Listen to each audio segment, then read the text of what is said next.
Now, Ohio's unemployment fund has been in pretty bad shape for a pretty good while, so it wasn't a shock that they would be one of the first states to turn to Washington for help.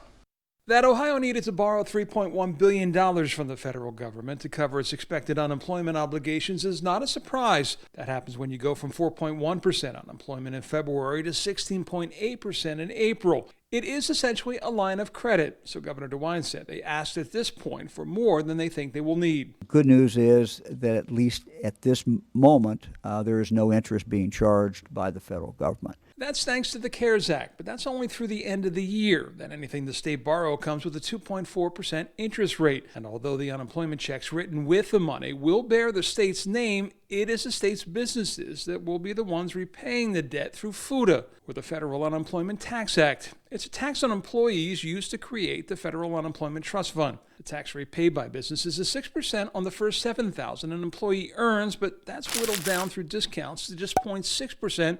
So $42 a worker. When your state borrows from the federal government, like Ohio is doing, those employers are then forced to pay an additional 0.3% more each year until that debt is repaid. So they go from $42 a worker to $63 to $84 to $105. Ohio is familiar with the math as they were one of 30 states that had to do this during the last recession, borrowing $3.3 billion. From the time it started borrowing in 2009, Ohio worked diligently to pay down the borrowing balance, and the final payment was made in 2016. That Ohio, though, is one of the first states along with Texas and California to borrow this time is evidence of a broader problem, the governor said, that has been lying just beneath the surface. We've got a long-term structural problem that needs to be fixed and needed to be fixed prior to the coronavirus additional problem.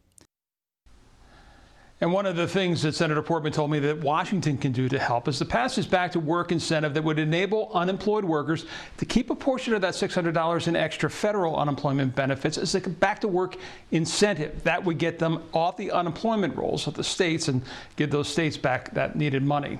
Live at Shaker Heights, John Kasich, News 5.